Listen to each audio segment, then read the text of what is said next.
আমি শিপ্রা মজুমদার আজকে আবার একটা নতুন রেসিপি নিয়ে তোমাদের কাছে চলে এসেছি। তাহলে দেখো আজকে আমি তোমাদের কাছে কি দেখাতে চলেছি।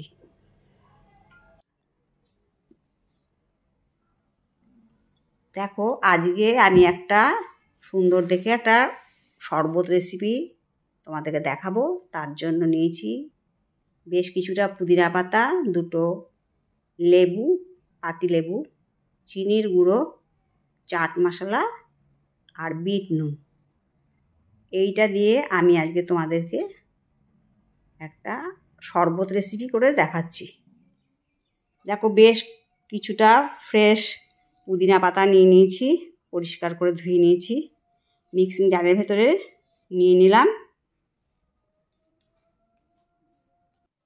এবার এটাকে সুন্দর করে পেস্ট করে নেব। যতটা ভালোভাবে মিহি পেস্ট করা যায় সেইভাবে পেস্ট করে নেব।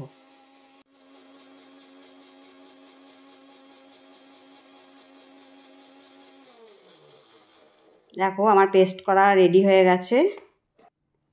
এবারে লেবুগুলোকে কেটে নিচ্ছি।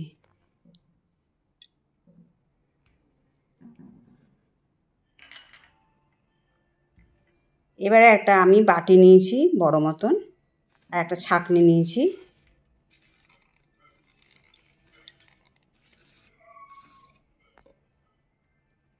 যে পেস্টটা করে নিয়ে এসেছিলাম পুদিনা পাতা, সেটাকে আমি ছাঁকনির সাহায্যে ছেঁকে নিচ্ছি।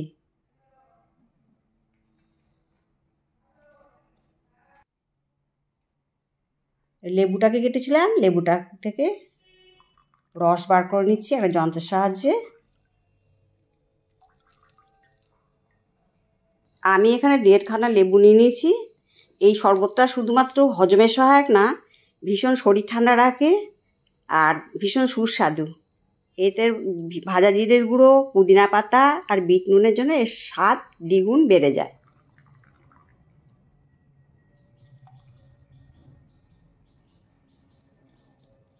এই শরবতটাতে যার যেমন পরিমাণে তোমরা শরবত করবে সেই পরিমাণে লেবু নিয়ে নেবে।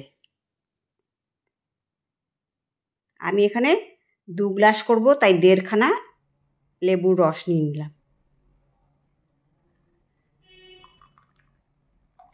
এটা গরমকালের ভীষণ সুন্দর একটা ড্রিঙ্কস বা শরবত বা পানীয়, যে যেভাবেই বলো না কেন।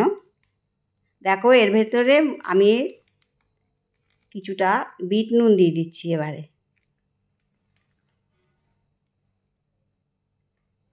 এবার কিছুটা ভাজা জিরের গুঁড়ো করে রেখেছিলাম, সেটা পুরোটাই দিয়ে দিলাম। এখানে 1/2 চামচের মতন জিরের গুঁড়ো দিলাম। আর এটা হলো সামান্য চাট মশলা, এটা টেস্টটাকে আরও সুন্দর করার জন্যে। এর মধ্যে চাট মশলার মধ্যে আমরা জানি যে একটু ঝাল ভাব থাকে। তোমরা এর মধ্যে ইচ্ছা করলে গোলমরিচের গুঁড়োও দিতে পারো। এরপরে আমি চিনির গুঁড়ো দিয়ে দিলাম পরিমাণ মতো, প্রায় 3 চামচের মতন চিনির গুঁড়ো দিয়ে দিলাম।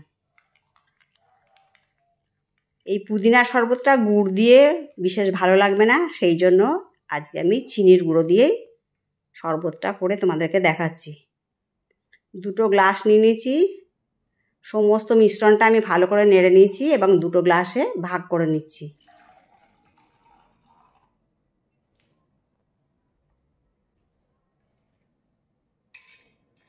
আর এই শরবতটা আমি পুরোটাই ঠান্ডা জলের ব্যবহার করব, কোনো রকম বরফ দেব না। তোমরা তোমাদের ইচ্ছা মতন বরফের কিউব দিয়ে নিতে পারো। আর সমস্ত সামগ্রী তোমরা তোমাদের পরিমাণ মতো দিয়ে দিও। দেখো আমি গ্লাসটাকে সুন্দর করে ডেকোরেশন করে নিয়েছি। 2 স্লাইস লেবু বার করে সুন্দর করে কেটে নিয়ে আর পুদিনা পাতা দিয়ে দিলাম, আর 2 পাইপ দিয়ে সুন্দর করে ডেকোরেশন করে দিলাম। দেখো কত সুন্দর দেখতে লাগছে। যেমন সুন্দর দেখতে তেমনি সুন্দর খেতে। এই পানীয়টা তোমরা গরমকালে প্রায় প্রতিদিন খেতে, মানে বাচ্চাদেরকেও দিতে পারো, তোমরা বড়রাও খেতে পারো। এত সুন্দর একটা হেলথ ড্রিঙ্কস মন প্রাণ জুড়িয়ে যাবে।